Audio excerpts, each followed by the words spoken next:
Let's be honest, when your group practice is bleeding cash, your best clinician just quit, and your Yelp page looks like a war zone.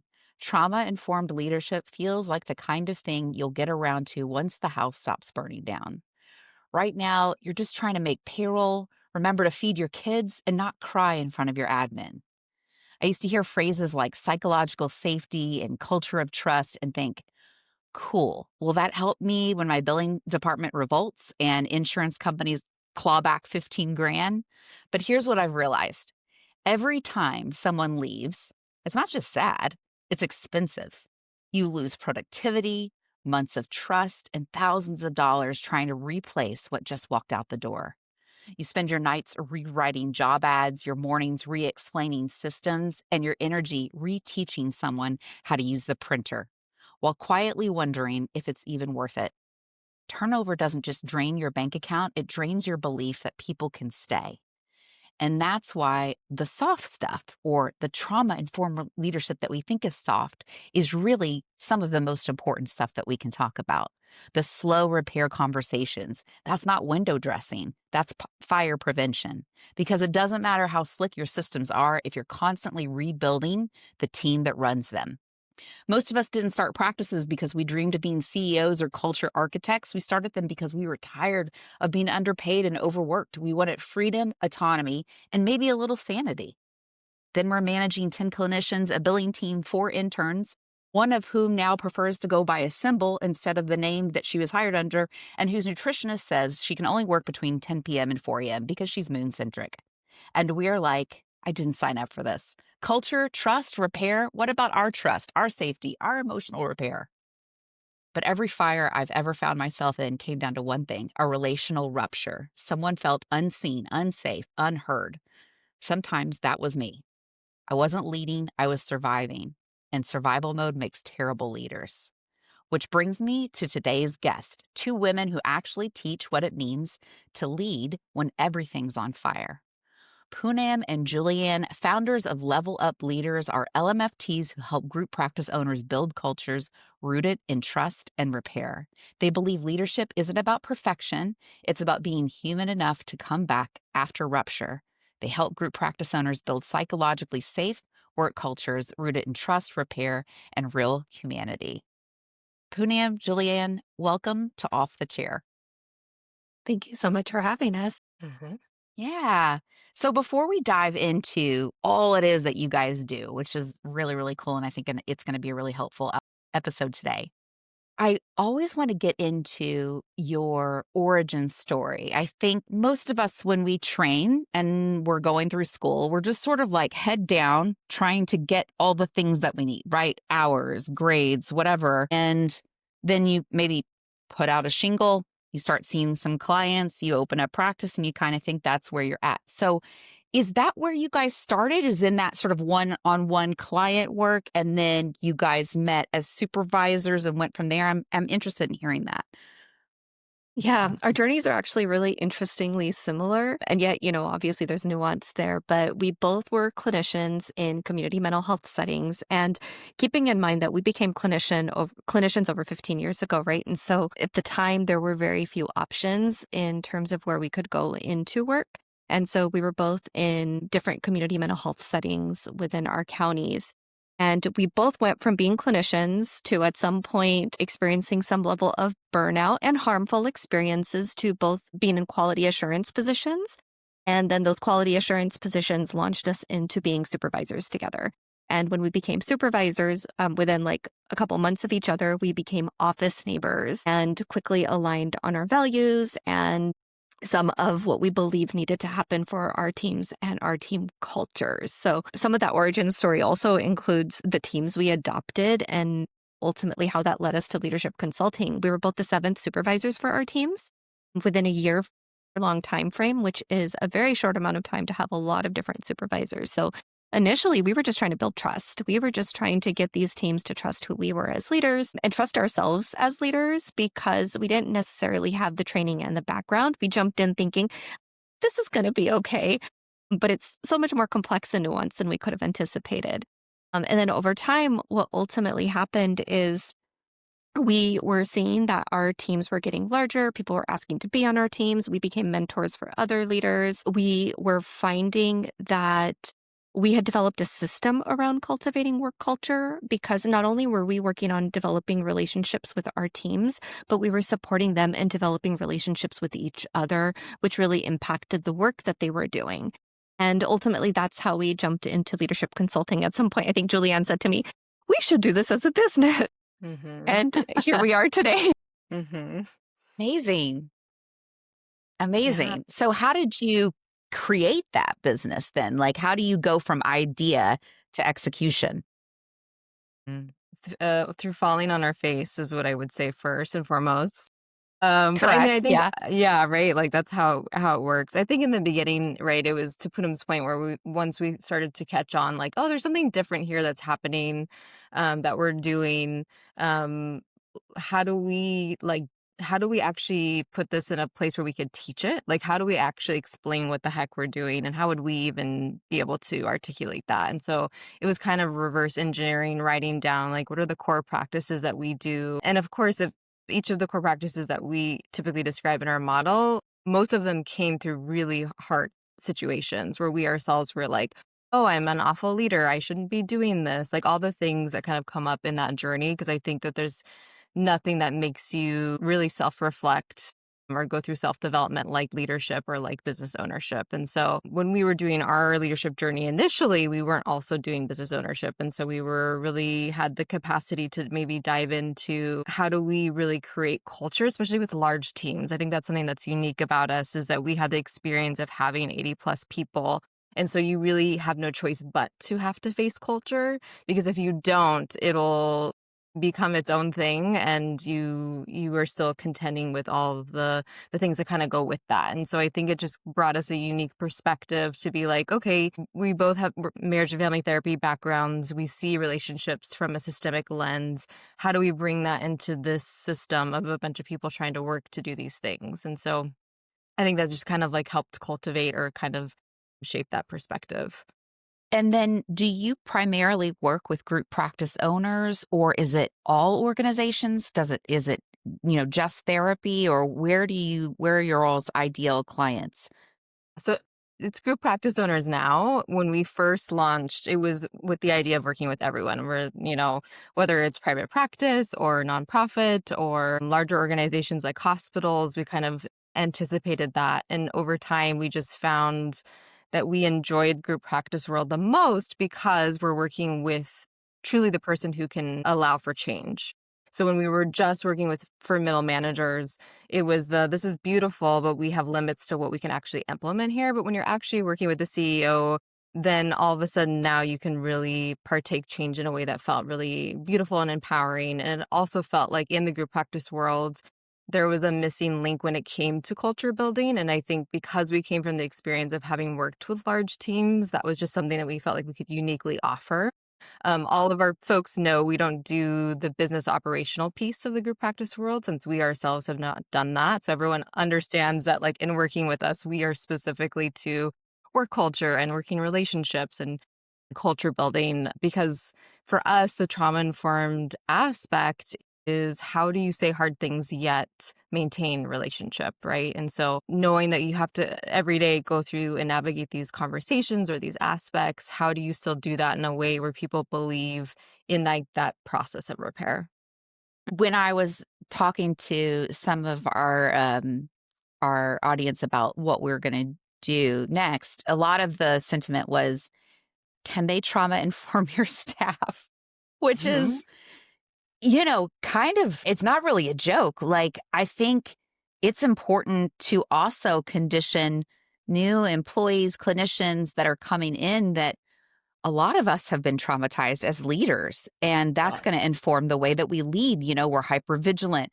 I know for me, I use a tool called Time Doctor because I've had so many people sort of billing us, but not really working for us in this remote landscape. And people feel like, well, there's an element of trust that's missing. And so, how do you understand that person's sort of psychological profile when you're getting ready to work with a leader and maybe they are just exhausted. They're burnt out, their trust is gone, and they're in need of some sort of trauma informed repair. Yeah. So just to clarify, you're asking how do we get to understand that about the group practice owners that we work with? Yeah, yeah. Yeah, really, what we say is we have to honor our humanity in order to be able to show up in leadership. And so when we're getting to know our group practice owners, some of the first things we're checking in with them are what are their values? What are the things that are really important to them in their group practice? What are the things that are important to them, even on a personal level at times, so that they can feel aligned and balanced in what they're doing? What are the things that bring them joy? What are the things that are depleting to them? Where do they find areas where they are struggling the most? Because those internal responses that they're coming up for them are real key indicators of what areas maybe they need to potentially work on within their group practice. So they're noticing resentment is creeping in a lot. That immediately tells us, oh, let's check in to see what are the boundaries and needs that perhaps are not being upheld, and how do we address those first? Perhaps we're noticing urgency. Oh, that tells us we need to learn how to practice pause. And so really checking in about what those internal responses are for them to help guide then our work with and then how to support their work cultures. Nice. Yeah, I think that's the hardest piece is, I mean, we're all isolated as just therapists in general, right? Even before the pandemic, we're all sort of held to these confidentiality standards and not really able to process what we're going through on a weekly, daily day basis. And then also when you become a leader of a group practice, it's I think the pool becomes smaller and you're so stretched for time, you don't necessarily have time to connect with other group practice owners. So you're just sort of going through this on your own.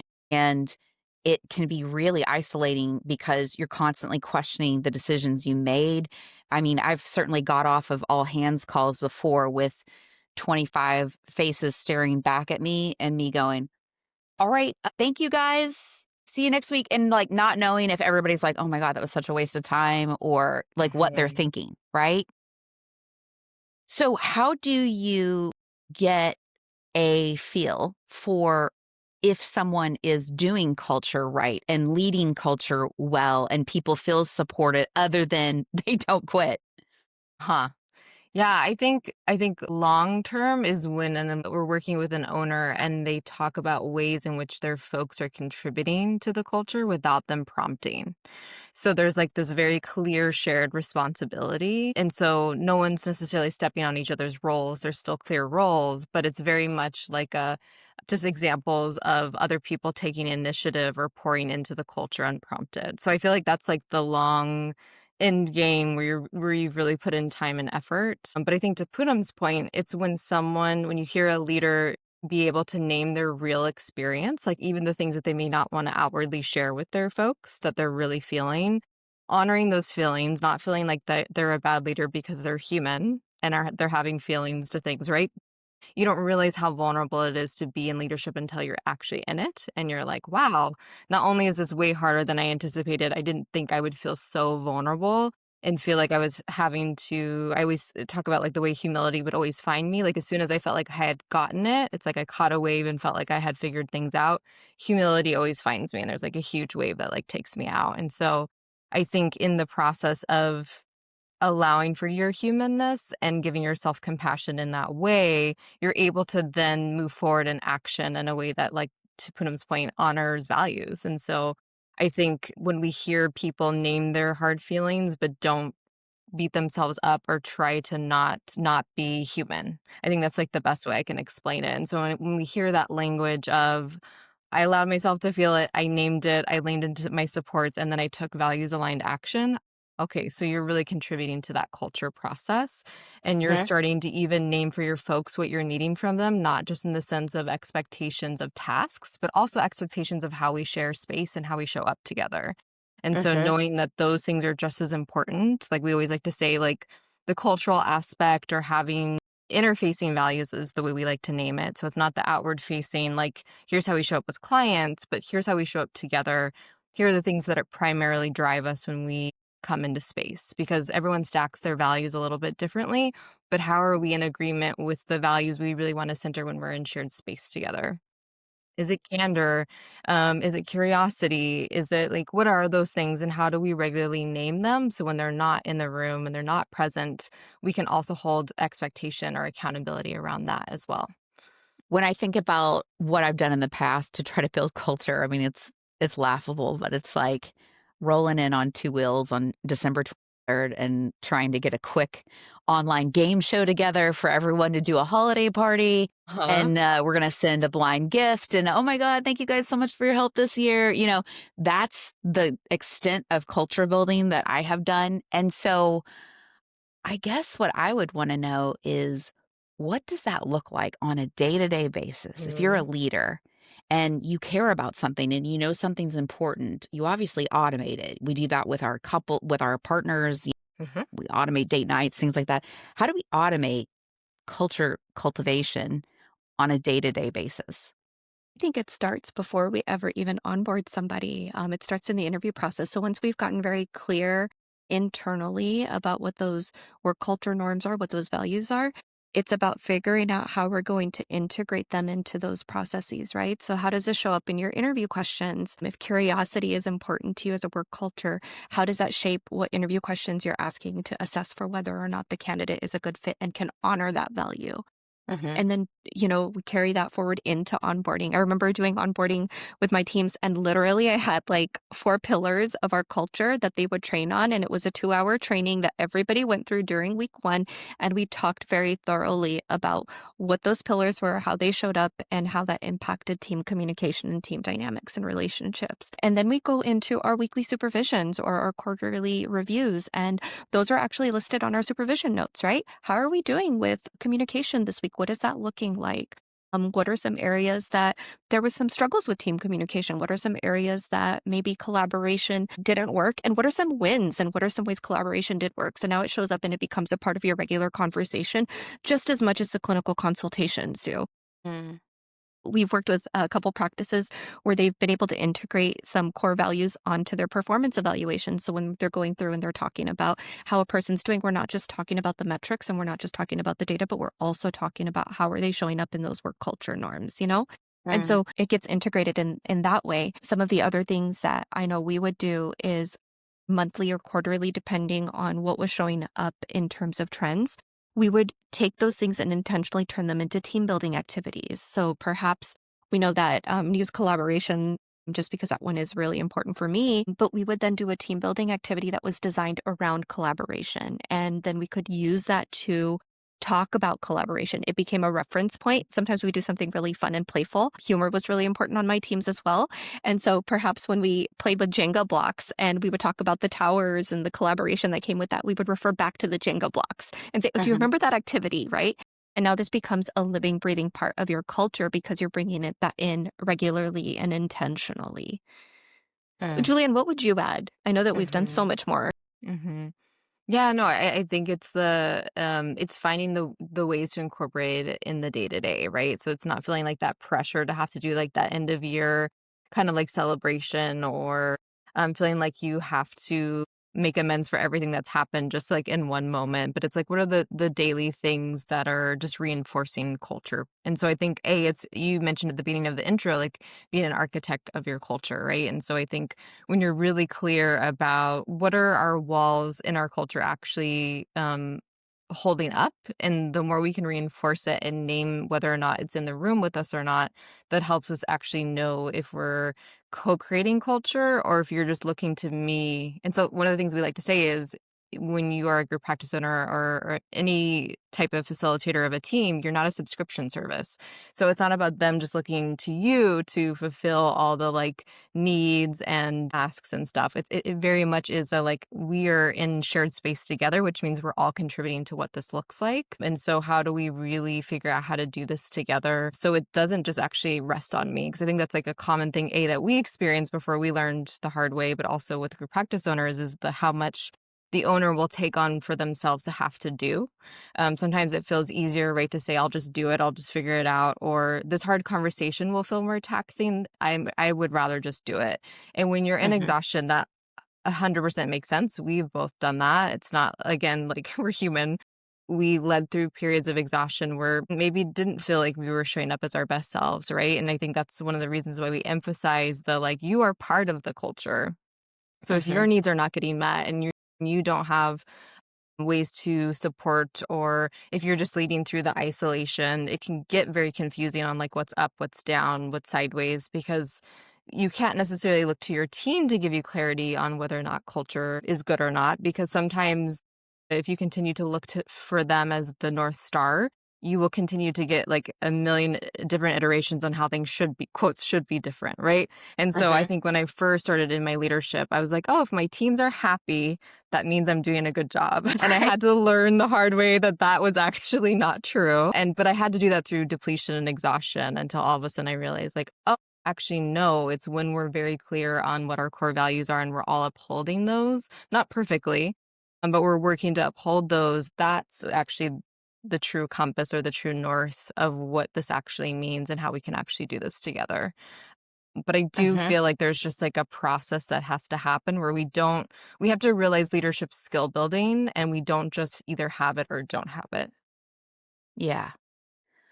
So, what are you seeing now that we're in 2025, getting ready to go into 26, that after the post-pandemic, a lot of practices went remote and it changed the landscape really of our field in that a lot of people are working from home, they're juggling, life in between sessions. Um, I imagine that introduces a new layer in terms of trying to build a culture where you're not gonna see someone at the water cooler like you might have before. So, how do you guys help people navigate around that? It's about looking at what are those moments of connection that are possible and how do we intentionally introduce those into our day-to-day practices. I used to, when I went remote the first time, something I learned that I had to do was put in my calendar connection time. And what that would mean is that I would reach out to certain folks on my team just to check in or share something or, hey, thinking of you. And it became a part of my system in order to stay connected with my team. It was creating opportunities. Sometimes we'll talk to group practice owners about creating opportunities for connection within team meetings where and when possible. Are we doing little breakout rooms to create some sort of connection where we're having conversations? Are we introducing or starting our team meetings off with maybe a grounding activity and ways to settle into the space because that also creates culture, right? Like it's those little moments and it doesn't have to be anything large. It doesn't have to be big icebreakers or team buildings that don't feel aligned to your culture, but what are those like small micro moments that you can do to support with culture building, even in a virtual landscape or space? And I think the other thing is something that we help group practice owners with is leaning into learning as we go because it's not about Mm. perfectionism. They don't need to have had it figured out. Even in building culture, it can also be a co-creation and a collaboration that happens with their teams. Mm. It can be saying, and this is psychological safety, it is saying, I don't know the answers to this. I feel disconnected. I feel that it's something we need to work on as a team. And this is what I'm going to try. And I'd love to hear what ideas you all have about how to do this too. And that Mhm. honors our humanity, it honors theirs, and it supports everybody's dignity. Yeah. What's a good rule of thumb in terms of regular huddles? Are you recommending leaders do it every day, every week, every quarter? I think in an ideal situation, once a week, but I also realize that that's not realistic, right? So, gosh, I don't know. I think it depends on your team as well. I think it depends on what kinds of ways in which a team has to work together. Mhm. What are the different dynamics that are at play? And I think that can also dictate that. So for some teams, that might look like once a month because maybe their work is a little bit more individual and they don't have to work with each other as much, or perhaps they don't have to consult with each other, or maybe they have other touch points. And so once a month works because they're in clinical supervision together. But maybe for teams that aren't working together in other ways, maybe once a week is important so that they can come together. I think it really just depends. I don't think there is one way for every group practice because there's so many nuances. Mhm. Mhm. Yeah, if you're like running an IOP in private practice, right? You're gonna absolutely need to have more of that connection or Right. ongoing right? But to Poonam's point, if you have folks who are seeing their one-to-one clients and whatnot, I definitely think like a once a month could be totally doable. When you start to scale and you're now owning a practice that has 50 or 100 clinicians, the reality of being able to check in with each person becomes less and less feasible. So, how then do you start to delegate culture building and Hmm. retention in a way that's not this like diluted game of telephone where the Hmm. last person that's responsible for that is completely like missed the mark in terms of the pillars you set?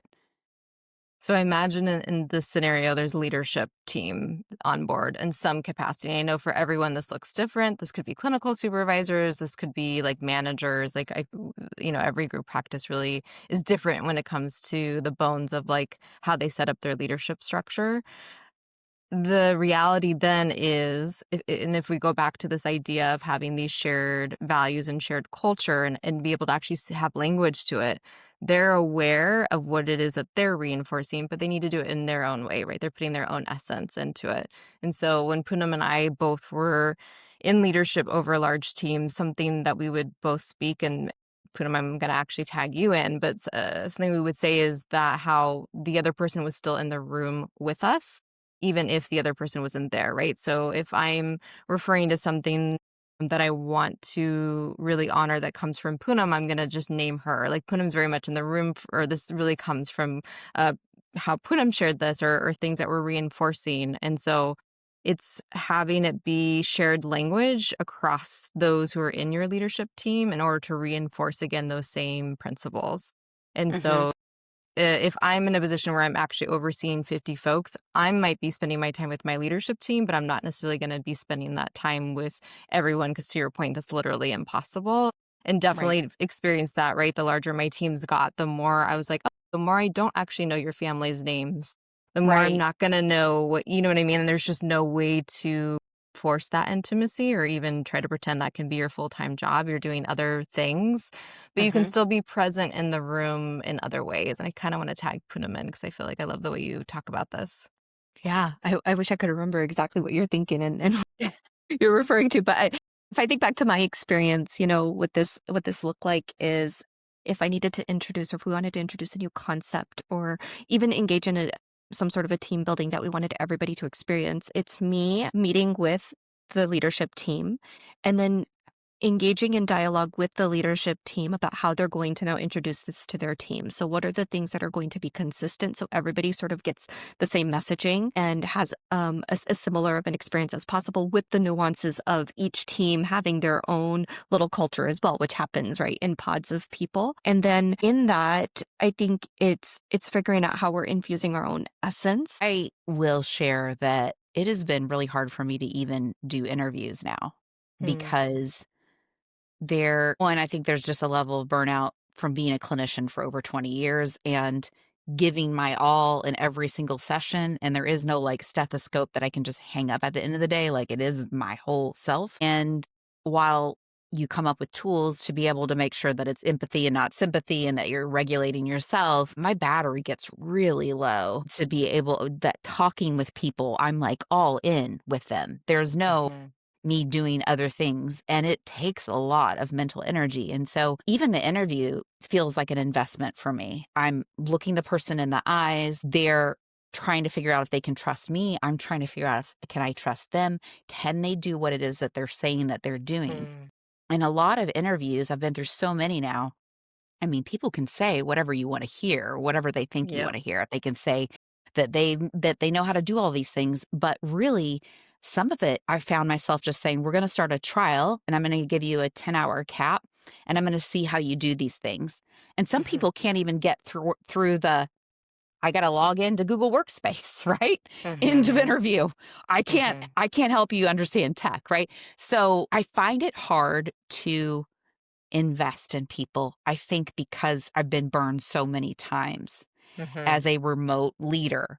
And so, what do you say to the practice owner who's just sort of like battle weary and they're like, I could do this if I didn't have to manage so many people.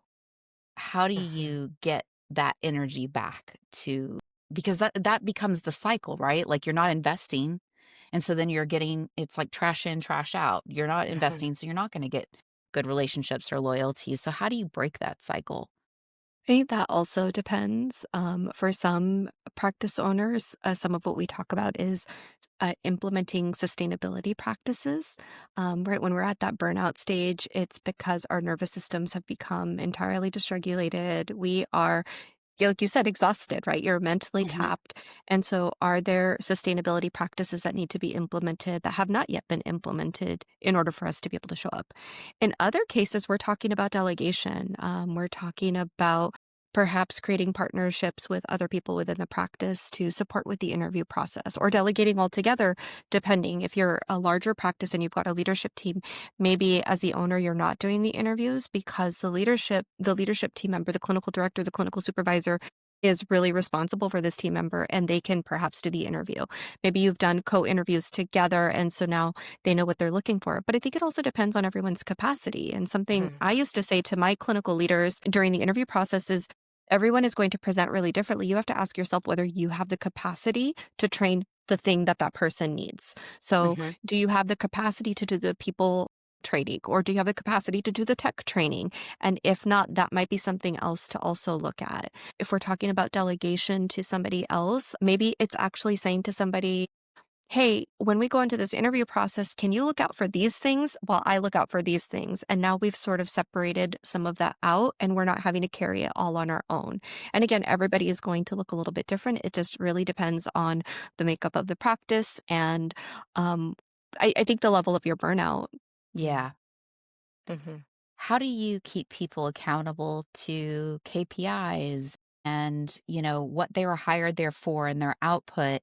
How do you strike that balance where you can keep them accountable and let them know when they're not hitting their targets, and also still retain a good culture where that person doesn't feel like they've just been beaten over the head after meeting with you, but they feel like, all right, she's right. Like, I got to get back on track. Like, I got to look at Mhm. this and figure this out.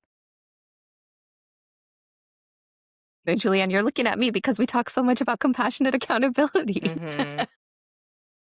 Compassionate accountability has become such a vital part of what we talk about because this is exactly it. We have to strike Mhm. that tension between how to hold somebody accountable while still being empathic with what's real for them. And I think that when we are developing and in cultures of trust where there is psychological safety, it's it's being honest and transparent because if we're not actually being of service to our folks, while still saying this is difficult. I know that this is hard, and I also trust that you can do it. And here is that clear expectation. It's doing both at the same time, and it's doing that from the get go. When we onboard, okay, you're expected to see 25 clients a week. Um, we're going to track that. This is how we're going to monitor that week to week, month to month. These are the ways I'm going to communicate with you.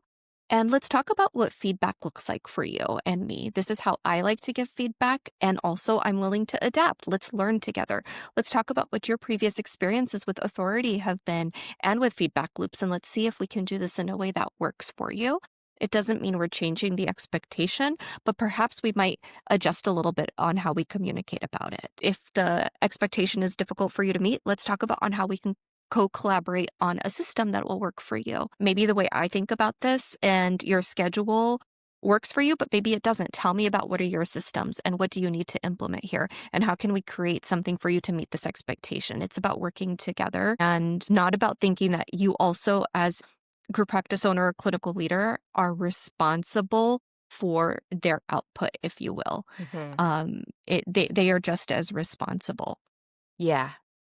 I always think about parenting just because that's the season of life that I'm in. And with our kids, there's this level of accountability that we expect from them, which is taking ownership of the stuff that they do that they could have done better. And I know right now they play this game on Roblox called brain rot, which is exactly what it is. It just rots their brain. And every once in a while, I'll say, okay, you've had too much of that.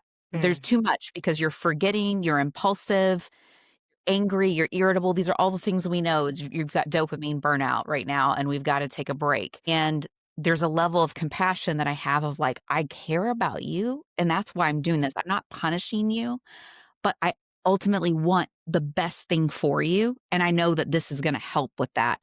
And there is a level of acceptance, I think, that they'll take when you're coming at it from that compassionate place of, I've done this a long time. I know what I'm talking about. And this is going to be the best thing versus now you're in trouble and I'm going to do this thing. It's exactly it. And I think sometimes we fall into rescuing or enabling as leaders instead of empowering. Yeah. And often it comes from a place of care or protection, but also it can be very limiting for folks. And so this is where we have to maybe consider what our narratives are internally that might be preventing us from actually engaging in accountability conversations. Yeah. Yeah, when I was a beginning leader, this idea of actually needing to say to someone you're not actually meeting expectations felt very scary. I thought, oh, if I speak Yeah. that truth, I'm going to cause a rupture. And then I had to, again, learn the hard way that I was doing them a disservice. And I still remember the first conversation where I had to say to a clinician, I have been doing you a disservice by not being honest about the ways that this is not working. And now the way it's Mm. impacting your work. And so I think anytime I would go into that conversation, I would initially think this is it. I would make up stories. And then it was really interesting to see how much, not always, but more times than not, people would actually want to then meet me in that honesty as well and to actually be like receptive or open to it. And I do Yeah. think that shifted things and to Poonam's point, got me out of that like rescuing kind of mentality of like, no, it's actually their discomfort in these moments actually is not a bad thing. Hmm. Because if they're going to go anywhere else and they don't have these skills, that's actually not in their best interest for us to all pretend.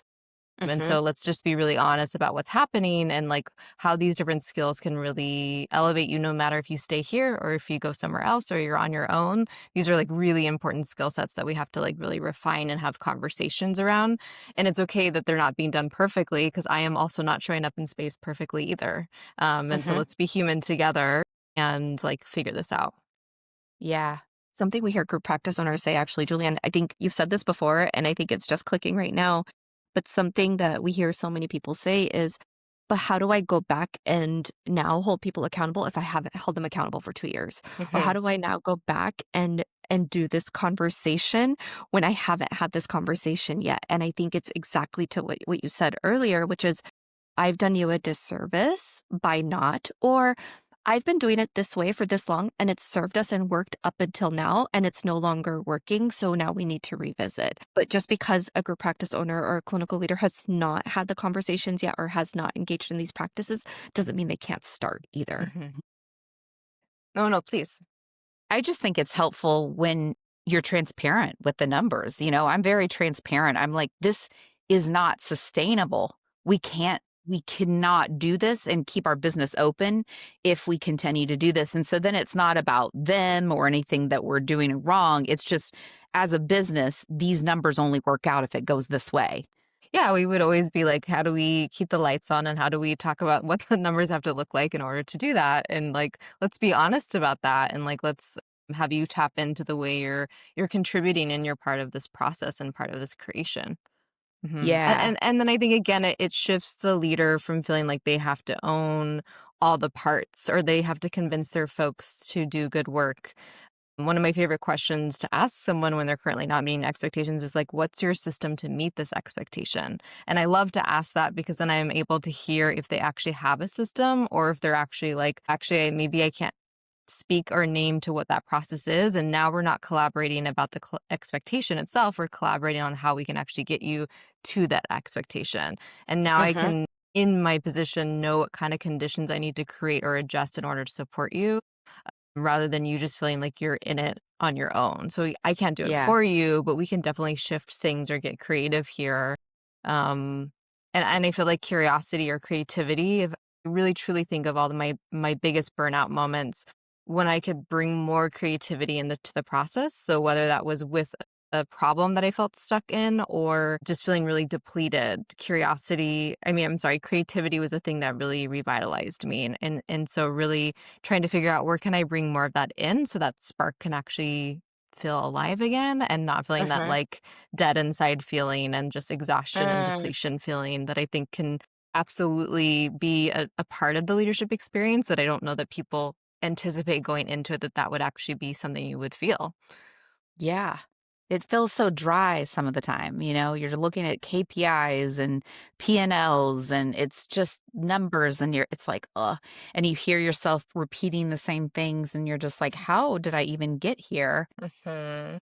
So let's talk about costs for a second, just Mhm. dollars and cents, right? Mhm. So I think this is where it's important because most group practice owners, if you bootstrap this business and you're not dealing with VC funding and you're counting every dollar that comes in and out, the idea of hiring someone to build a better culture might feel like I'm looking at the curtains of the house when the back of the building's on fire. And so, can you talk a bit about the cost of when we're not building culture, when we have high turnover, or, just inside we have people that are sort of working in silos and Mhm. these sort of coups that are being built because there's just this disconnect there. Can you talk a little bit about that? And then also, if you can, just I think in a world where VC companies can sometimes double what we can pay our providers, culture is the thing that wins out. Mhm. So just speaking dollars and cents for a sec, turnover costs are incredibly draining to any group practice and that's because you've got like the marketing costs from having to advertise for new positions to the onboarding and training costs, the loss of actual client hours potentially because somebody has now left the practice. Those are all things that are visible costs, if you will, to group practice owner, but the costs that they're maybe not seeing necessarily are the costs on morale and culture because every time somebody leaves and perhaps that person has developed good relationships with their colleagues, there is a hit to the morale and the culture. And when we're not investing in the culture and investing in how to cultivate culture, their impact in ways that we can't even necessarily measure. And we're perhaps even working towards repairing rupture that we didn't create. Now, does that mean we need to hold on to everybody tightly and keep them? No, not necessarily. But if our turnover is really high, that cost might also be really high. And it's worth looking at to see, will investing in culture actually support me? So even when there is when there is a transition, because it's going to happen, that culture still remains intact. And I think that's the point, is how do we maintain culture even when there is transition and turnover? And we can only do that if we are intentional about identifying what our work culture norms and our values are going to be so that every person coming into the practice sort of knows that. And it becomes that, like I said earlier, like that living, breathing part of our ecosystem because it becomes a part of our day to day practices. You guys talk about the idea of relational ecosystems instead of hierarchies. I love that, but what does that mean in practical terms for a small or mid-sized practice? It's figuring out how to essentially operationalize your culture or figure out how to make this relational thing that's very not concrete and trying to make it into a concrete process, right? And so, how do we really ensure that everyone understands, again, their role and the way, not only their role and their tasks? So, my role is not just, let's say, to see clients and to make sure I get my notes in and to make sure I'm up to date on treatment plans. My role is also being tasked with this idea of here are our, like, let's say, core values or work practices on how we share up in space. Maybe one of them is collaboration. Maybe to Poonam's point, that's something that I know is expected of me. So now I understand I'm looking for ways to also collaborate when different projects come down the line or when something's being asked. So let's say curiosity, we always speak on that because we found that really helpful in ours. And so if I know curiosity is something that's being asked to me, when something is being presented that I don't understand, am I able to track when I go into assumption and judgment towards my leader? Or am I able to actually harness curiosity and say, hey, I'm definitely confused by why we're shifting this process. Can you help me understand it? And so I think that's what we really mean when we try to really shift this idea that the leader is solely responsible for how people enjoy their work. No, It's literally a bunch of people coming into space together, which means everyone's responsible for how they show up in space. And so it's just trying to break that paradigm, because so often when you look at leadership content, it's always about how the leadership needs to be better or the leader needs to be better. And it's sure, of course, like let's have self-reflection. Absolutely. Let's own the ways that we make mistakes. But because there's a whole group of people showing up in space together, it's important that everyone's actually taking accountability for how they're showing up in space. And so, no, it's not just about the leader performing better tricks or doing better things to make sure their folks are happy. It's saying this is a shared responsibility when we are in relationship together. Therefore, we're all going to be sharing that. So it doesn't mean, for example, the leader is not owning their role or the power that they hold and needing to be clear about expectations, but they can be very clear about what's not theirs to own. And so it's packaging those things back up and passing them back over to your team and being like, nope, this is actually like your responsibility. Are you willing to meet this and not? Because if you're not, then we're having a different conversation. And so it just makes things a lot more clear and be able to like navigate through. What would you add to that, Poonam?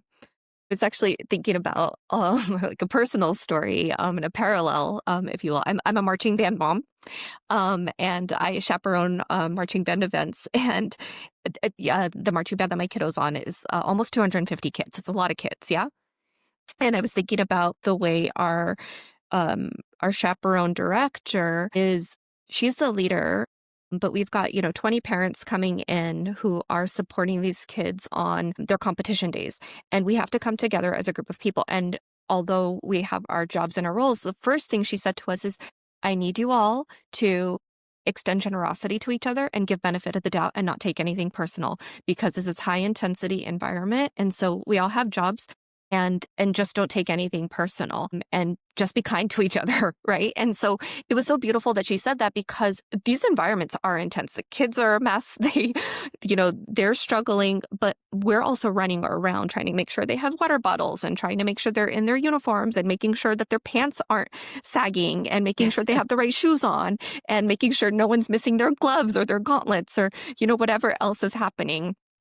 Making sure that they're in the right warm-up spot and get to staging. And so we're all sort of working together individually, but we're running into each other and we're in and out of each other's spaces all day long. And when we're in these sorts of environments, I think it's similar to work culture, right? When we're in these environments, everyone is expected to show up with those work culture norms, and it helps it go seamlessly and as smoothly as possible. We came out of a competition Saturday, and a Sunday morning, our WhatsApp group chat is just filled with, thank you all so much for like being kind to each other, and thank you for showing up with humor, and gosh, like this was such a great team effort, And that can happen in our work cultures too.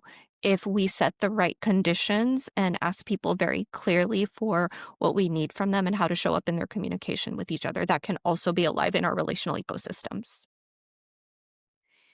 Yeah. When I think about what it is that you guys are doing, I also think about this sort of meta context to your business, which is the interest of a lot of our audience, which is how then do you take your expertise and leverage it in a way that you are no longer just doing time for dollars, right? That you're not just in this one-to-one, which it can be a recipe for burnout, especially if you're seeing 25 to 30 clients every week. And so I'm curious, what did that look like when you guys were like, hey, I really like working with you. I think we're good at this thing because people keep on asking to be in our groups. If we turn this into a business, do you want to be partners? And then how do we market it? How do we get clients? What's our business model? Like, which one of you became sort of the spearheader of that? Did you guys figure out what each other's strengths were? How did that evolve? Yeah. Julianne, you want to speak to that? I mean, again, I feel like we did everything like backwards, I would say. And so I think anything we do, we learn the hard way, and that's fine because that means we're taking action. And I think that's beautiful that we're people who are willing to take action without fully knowing what we're getting ourselves into. And so I was smiling when you're asking the question, because when you said, how was your marketing plan? Our marketing plan was, we're going to create this thing and people are just going to find us, which of course we quickly learned is not actually like a thing. Yeah. And so I think we had to like learn in really difficult ways of like what's a system that's going to work for us, especially in the context of therapy world, right? So I think I think for anyone who's seen like a gap in our system, and there's so many right now, so like, people should pay attention to the thing that's like frustrating them that they would want to like change. And does that also inspire them and light them up? And then know that there's folks who are willing to really learn from you and whatever expertise you've cultivated.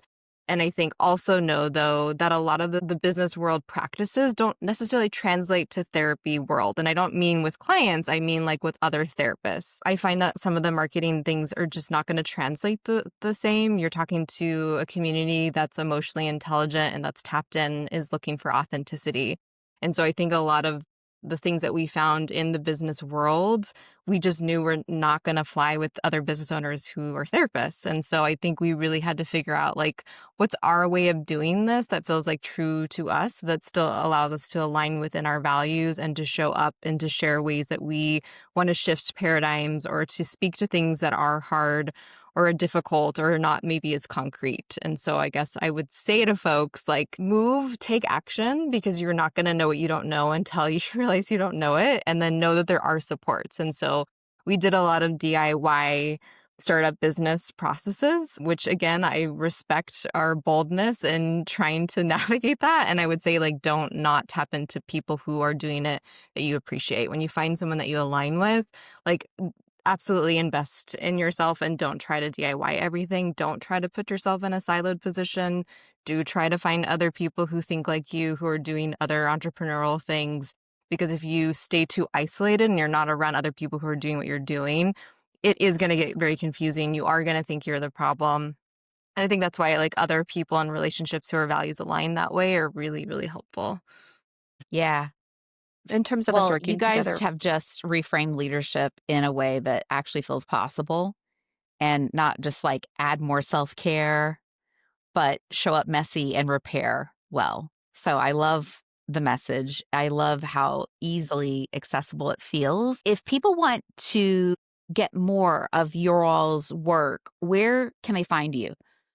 Yeah. So levelupleaders.org is where they can find us on our website. And I would specifically highlight them to take our leadership assessment. So that's really like leaning into the different archetypes that we found over the course of our work. So you don't feel like you have to lead like other people lead, but you can really like tap into your organic strengths and be you and still show up.